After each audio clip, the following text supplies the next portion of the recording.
Good morning, you listen to FloorDaily.net, and I'm Kemp Harr. I'm at Coverings in Orlando, and I'm with Alena Capra, the show ambassador and also a residential interior designer. Alena, how you doing? I'm doing great, Kemp. It's great to be back here at Coverings and see so many familiar faces. You've actually been an ambassador for this show for 5 or 6 years, is that right? For the last few years, and I've absolutely loved being part of this industry. It is a great industry. Just to add to your resume, you also do a TV show in the Lauderdale area. I mean, you really are an expert in helping probably mostly affluent people fix their residential spaces up to whatever they're dreaming about, right? Well, I have been designing for almost 19 years now. I'm a certified master kitchen and bath designer, and I love it. I also do host a local design television show, weekly design show on our Miami Fort Lauderdale ABC affiliate. It's called SoFlo Home Project, and we get to showcase all of what is trending in home design in our community and focus on what's hot, what's trending, and even show off some of the architecture and design in our area. So we get to really represent a lot of things that are what makes the design style of South Florida. Talk about the last 18 months of your world thanks to COVID.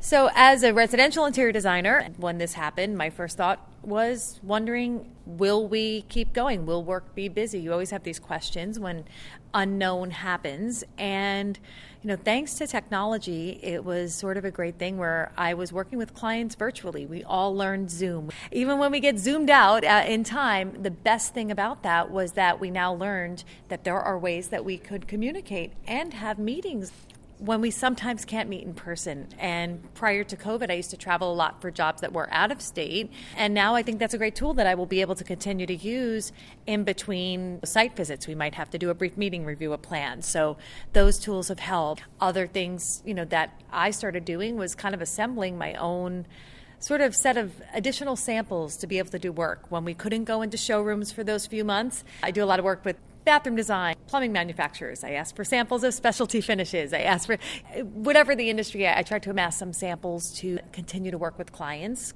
The big part of the last 18 months was really learning how to adapt. And in my market, we probably returned to starting meeting with clients again last summer.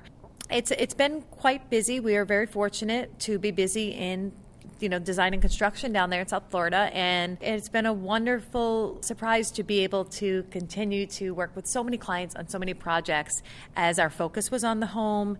And I think as we've been seeing in turn, a lot of people have wanted to either improve their homes or maybe buying new homes and making it their own. So I guess it'd be safe to assume that you're limited now just based on your capacity. I mean, you could do more if you had more capacity, right? I mean, it's a surge like you haven't seen in a while. I definitely feel since I've been designing, this is, say, the busiest I've seen it. I'm sure the TV show doesn't hurt as far as getting your name out, right? Well, I feel very fortunate to be able to work on such an incredible show. We have a great team that puts on a half-hour show every single week. We do 52 episodes a year, and it's been a really great way to also, I love it, and just collaborate with other people in the industry and showcase things about their work and showcase really cool and new trends for home design. It's what I love and it's my passion. So to be able to bring it to people in my own community every week and put a spotlight on some really cool things happening in design in our area has been great. You mentioned yesterday we were talking about the fact that supply is not keeping up with demand. And you were talking about how nowadays when you're working with a client, you need to work with them to make sure that you can come up with an alternative. How do you do that? Well, I think, Kemp, it's really all about managing the expectation first. So when I'm starting a new project, I always like to figure out what's the timeline so we can then figure out strategically what we're going to choose. So if it's something that has to be turned around rather quickly, I'm going to be getting more creative in my sourcing, looking for stuff that I can get readily available. And if it's something that we have more time, you really have to do your homework find out your current lead times. When I'm ordering something, say it's a product that has a specialty finish, or it's something that might be coming over on a container, I like to do the homework. You got to do a little research, you got to get more creative, find out the lead times, and then sort of work backwards from there. If there's something that's non-negotiable, whereas the client absolutely wants a certain thing, we will leave enough time. And what has been great in all of this is that there is a level of understanding, I find, in time. We've all seen this in many industries where certain things might take longer to get. How long do you think this surge is going to last? Well, that's hard to say. I am not an expert, so I don't know. I'm happy. It's great that there is a demand for a lot of stuff. It means a lot of people are doing things in the home and in design and construction. And I love to see everyone in the industry busy and a lot going on. And in South Florida, we've seen a ton of design and construction and new construction, a lot of remodeling. It's great to see. And a lot of industry peers I know are all very busy, and we feel grateful for that. These spaces that you're designing now, post-COVID, we've been listening to some trends out here, and biophilia is a big word. Are they more earthy? Are they more casual? Is there some kind of current in design that's flowing through right now? For me, it's been very interesting. I love that we've seen so much of that sort of connection to nature, the biophilic design and all of that.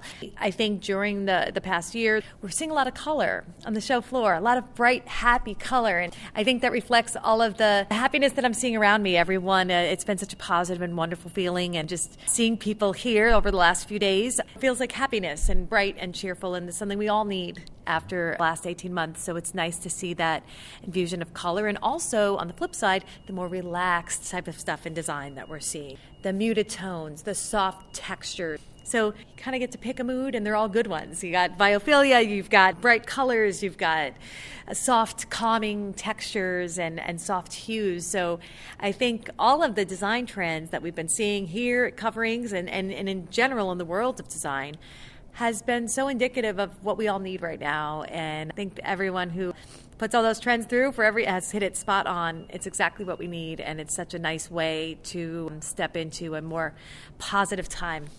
All right, Alena, great to spend time with you, and thanks for giving our listeners an update kind of on what's going on in the interior design, especially down in the Florida area in your role there. Again, been talking to Alena Capra, the show ambassador for Coverings and a interior designer, and you've been listening to Kemp Harr and FloorDaily.net.